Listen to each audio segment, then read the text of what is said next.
आज हम लोग राष्ट्रीय कर्मठ पार्टी के राष्ट्रीय अध्यक्ष अंशुल गुप्ता जी के पास आए हैं और इनसे कुछ विभिन्न मुद्दों पे हम लोग बात करेंगे। तो अंशुल जी, आपका स्वागत है। धन्यवाद, धन्यवाद समय देने के लिए। ये मैं सबसे पहले जो है एक ही सवाल पूछूंगा, जो हरियाणा में हिंसा हुई है तो इसके बारे में आपको क्या कहना है?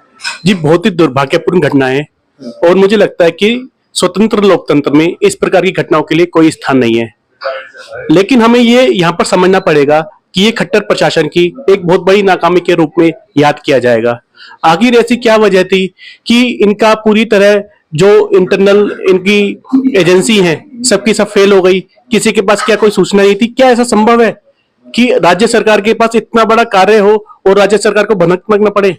मुझे लगता है कि कहीं ना कुछ गड़बड़ अवश्य हुई है और खट्टर सरकार को इसका जवाब देना चाहिए। और मैं मांग करता हूं कि खट्टर सरकार को इस्तीफा देना चाहिए और इसके लिए कोई और जो योग्य व्यक्ति हो उसको आगे आना चाहिए। अच्छा, ये जो विपक्षी एकता जो है वो इंडिया के रूप में तब्दील हो रही है, गठबंधन इन लोगों ने बनाया है इंडिया के रूप में, तो उसके बारे में आपकी क्या राय है? ये बहुत अच्छी बात है। देखिए, जब तक मजबूत विपक्ष नहीं होगा तब तक सत्ता पक्ष से भी हम अच्छी उम्मीदें नहीं कर सकते। एक लोकतंत्र के लिए, अच्छे लोकतंत्र के लिए बहुत जरूरी है कि विपक्ष भी बहुत मजबूत स्थिति में हो, अन्यथा किसी एक ही पार्टी की अपनी कुछ भी मनमानी कर चलती रहेगी और कोई उसके खिलाफ आवाज उठाने वाला भी कोई नहीं मिलेगा। इसलिए मैं समझता हूं कि एक मजबूत विपक्ष एक अच्छे लोकतंत्र के लिए बेहद जरूरी है। अच्छा, आप अपनी पार्टी जो आपकी राष्ट्रीय कर्मठ पार्टी अभी जो है नगर निगमों के चुनाव में आपने बहुत अच्छा प्रदर्शन किया, आपके सभासद प्रत्याशियों ने बहुत अच्छा प्रदर्शन किया, तो अब जो लोकसभा चुनाव नजदीक है तो लोकसभा चुनाव के बारे में आपका क्या कहना है? लोकसभा, देखिए, अभी लगभग 10 से 11 महीने शेष हैं और हमारा पूरा प्रयास है कि हम जनता के बीच लगातार बने रहें और जनता के बीच में से ही ऐसा कोई योग्य उम्मीदवार दें जो जनता के लिए कार्य कर पाए। हम पूरी ताकत के साथ इस चुनाव को लड़ेंगे और आने वाले समय में हम राष्ट्रीय कर्मठ पार्टी पूरे देश में एक विशिष्ट स्थान लेकर उभरेगी, ऐसा हमारा पूरा प्रयास रहेगा।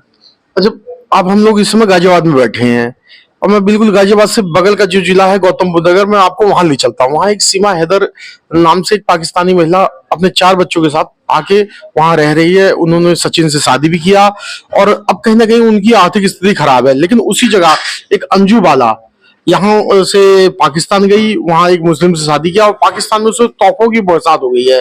तो सीमा हैदर के बारे में क्या कहना है आपको?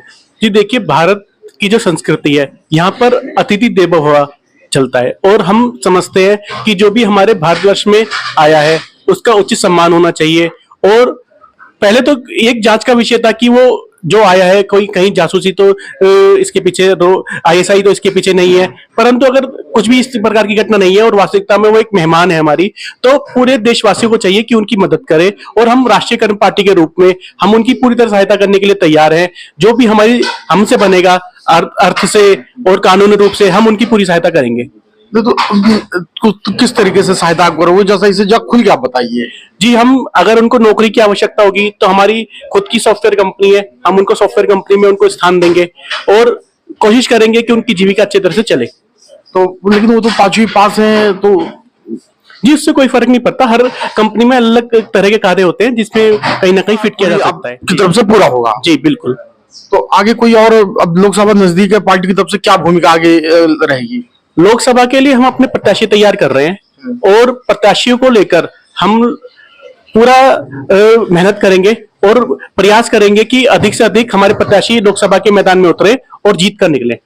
अच्छा, जैसे आपकी जो तैयारी है, बिल्कुल अब आप आने वाले समय में दिल्ली का भी रुख करने वाले हैं, अभी बहुत जल्दी आप दिल्ली की भी तैयारी कर रहे हैं, तो दिल्ली में जैसे अभी आज ही कपिल मिश्रा जो हिंदुवादी नेता है उनको बीजेपी ने उपाध्यक्ष अपना बनाया है, कल ही बनाया है, तो आने वाले समय में ऐसा लगता है कि जो हिंदुत्व की हवा है वो दिल्ली में भी बहने जा रही है, बीजेपी वाले खेल खेलेंगे, तो दिल्ली में विशेष तैयारी आपकी क्या रहेगी? जी देखिए, जो हिंदू और मुस्लिम का मुद्दा है इसको गरमाकर बहुत सारी पार्टी अपनी रोटियां सेकती हैं, परंतु जब तक विकास नहीं पहुंचेगा तब तक मुझे लगता नहीं कि देश के व्यक्ति को, नागरिकों को, उनको कुछ लाभ पहुंचेगा। देखिए, हिंदू मुस्लिम से में कुछ नहीं होगा, किसी को कोई लाभ नहीं होने वाला।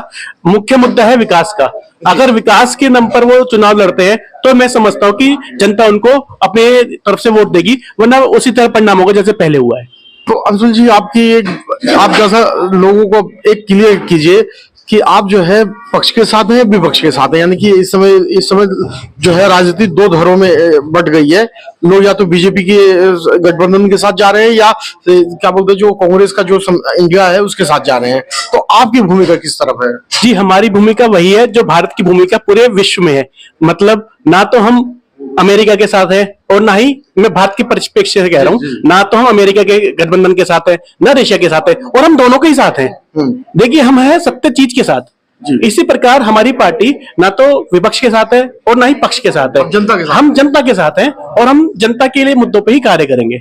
जी, तो ठीक है। ये है अंशुल जी जिन्होंने सीमा हैदर को एक आर्थिक सहायता और कानूनी सहायता देने का फैसला किया है। एक बात कही है, एक अपील किया है कि अगर वो हमारी मेहमान है, अगर वो हिंदुस्तान आती है तो उनको जो है ये इनकी पार्टी पूरा सहयोग देगी, पूरा साथ देगी। और बाकी इन्होंने अपनी पूरी बात रखी, अपनी सब चीजों पे बात रखी। हमें ऐसे ही युवा जो है राजनीतिक लोगों की जरूरत है जो बिल्कुल खुल के अपनी बात रखें। अंशुल जी का स्वागत है और अंशुल जी की बातों को आप ज्यादा से ज्यादा धन्यवाद।